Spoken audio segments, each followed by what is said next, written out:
नमस्कार दोस्तों, स्वागत है आपका शिबू जी के जीएस के एक और खास वीडियो में। आज का दिन है बेहद खास क्योंकि हम बात करेंगे भारत की सांस्कृतिक धरोहर और आस्था के सबसे जीवंत प्रतीक विजयादशमी यानी दशहरा की। यह पर्व सिर्फ एक उत्सव नहीं बल्कि एक प्रेरणा है, एक संदेश है कि चाहे अंधकार कितना ही घना हो, सत्य और धर्म का प्रकाश हमेशा विजयी होता है। आज हम आपको ले चलेंगे दो महान गाथाओं की यात्रा पर। एक ओर माँ दुर्गा की महिषासुर पर विजय और दूसरी ओर भगवान श्री राम की रावण पर जीत। तो तैयार हो जाइए क्योंकि यह कहानी आपके दिल को छू लेगी और आपको गर्व से भर देगी। जय माता दी, जय श्री राम। दोस्तों, बहुत बहुत पुरानी बात है जब धरती, स्वर्ग और पाताल में भय का साम्राज्य छा गया था। एक राक्षस राजा महिषासुरम, जिसका स्वरूप आधा भैंसा और आधा मानव था, अपनी अपार शक्ति से तीनों लोकों में त्राही त्राही मचा रहा था। उसने भगवान ब्रह्मा की कठोर तपस्या की और एक ऐसा वरदान मांगा कि कोई देवता, दानव या मनुष्य उसे मार न सके। इस वरदान ने महिषासुर के अहंकार को आसमान तक पहुंचा दिया। उसने स्वर्ग पर आक्रमण कर दिया, इंद्रदेव को उनके सिंहासन से खदेड़ दिया और देवताओं को पराजित कर स्वर्गलोक पर कब्जा जमा लिया। चारों ओर अंधकार, भय और अव्यवस्था फैल गई। देवता निराश होकर त्रिदेव, ब्रह्मा, विष्णु और महेश के पास पहुंचे। तब त्रिदेव ने अपनी परम शक्तियों को एकत्रित किया और एक ऐसी अलौकिक शक्ति का सृजन किया जो थी माँ दुर्गा, 10 भुजाओं वाली, प्रत्येक हाथ में एक दिव्य शस्त्र लिए, सिंह पर सवार और तेजस्वी आभा से युक्त। माँ दुर्गा का स्वरूप देखकर स्वयं देवता भी विस्मित हो उठे। उनके हाथों में शंख, चक्र, गदा, त्रिशूल और खड्ग चमक रहे थे जो उनकी अनंत शक्ति का प्रतीक थे। फिर शुरू हुआ एक महायुद्ध। माँ दुर्गा और महिषासुर के बीच 9 रातों और 10 दिनों तक भयंकर युद्ध चला। महिषासुर अपनी मायावी शक्तियों से बार बार रूप बदलता, कभी विशाल भैंसा, कभी उन्मत्त हाथी, कभी रौद्र सिंह। लेकिन माँ दुर्गा की शक्ति और बुद्धि के आगे उसकी हर चाल नाकाम रही। उनकी तलवारें चमकीं, त्रिशूल चमका और उनकी आंखों का तेज रणभूमि को आलोकित कर रहा था। आखिरकार दशमी के दिन माँ दुर्गा ने अपने त्रिशूल से महिषासुर का वध कर दिया। स्वर्ग में फिर से शांति लौट आई। देवताओं ने आनंदित होकर माँ दुर्गा की स्तुति की और पुष्प वर्षा की। उस दिन से यह पर्व विजयादशमी कहलाया, जो माँ दुर्गा की विजय और स्त्री शक्ति के गौरव का प्रतीक बन गया। दोस्तों, अब चलते हैं त्रेता युग की एक और महान गाथा की ओर, जो दशहरे को और भी खास बनाती है। लंकापति रावण एक महान विद्वान, शिव भक्त और शक्तिशाली योद्धा, लेकिन उसके अहंकार और अधर्म ने उसे ऐसा रास्ता दिखाया जिसने उसका अंत निश्चित कर दिया। उसने माता सीता का हरण कर लिया, जो उसकी सबसे बड़ी भूल साबित हुई। मर्यादा पुरुषोत्तम भगवान श्री राम ने अपनी पत्नी सीता को मुक्त कराने का प्रण लिया।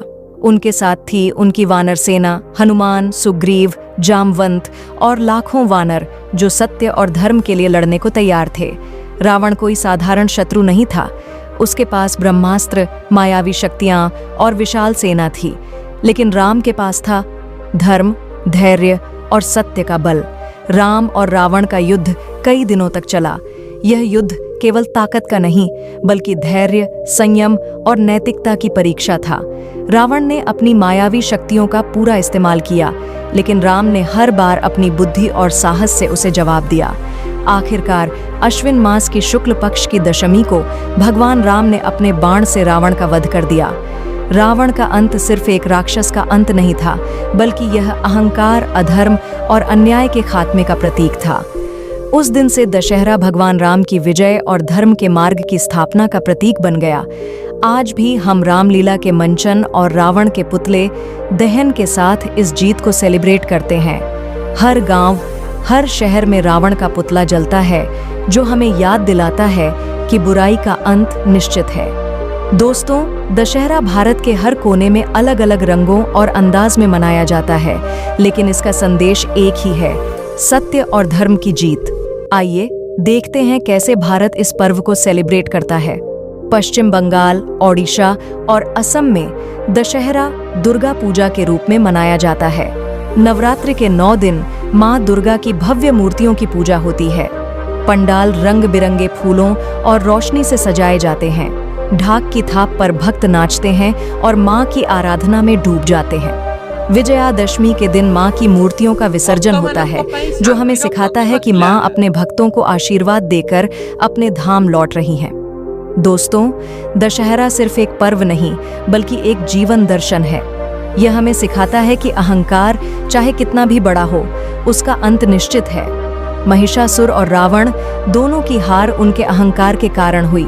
माँ दुर्गा हमें दिखाती हैं कि आज स्त्री शक्ति मानव सृजन और संहार दोनों की शक्ति है। वह ब्रह्मांड की रक्षा कर सकती है।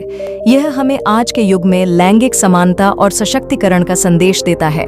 दशहरा हमें यह भी याद दिलाता है कि हर इंसान के भीतर एक रावण छिपा है, क्रोध, लोभ, ईर्ष्या और अहंकार। इस दशहरे पर आइए अपने भीतर के इस रावण को जलाएं, अपने मन को सत्य, धैर्य और प्रेम से भर दें। जब भी जीवन में कठिनाई आए, माँ दुर्गा की शक्ति और भगवान राम के साहस को याद करें। धैर्य और सत्य के रास्ते पर चलें, क्योंकि अंत में जीत हमेशा अच्छाई की होती है। तो दोस्तों, इस दशहरे पर आइए प्रण लें कि हम अपने भीतर की बुराइयों को जलाएंगे, सत्य और धर्म के मार्ग पर चलेंगे और अपने समाज में प्रेम, भाईचारा और सद्भाव फैलाएंगे। इस खास मौके पर शिबू जी के GS की ओर से आप सभी को दशहरे की ढेर सारी शुभकामनाएं। जय श्री राम, जय माता दी। अगर आपको यह कहानी पसंद आई तो वीडियो को लाइक करें, अपने दोस्तों और परिवार के साथ शेयर करें और हमारे चैनल को सब्सक्राइब करना ना भूलें। घंटी दबाइए ताकि आपको हमारे हर नए एपिसोड की खबर मिले। फिर मिलते हैं एक नई कहानी के साथ। तब तक सत्य और धर्म के रास्ते पर चलते रहिए। नमस्ते।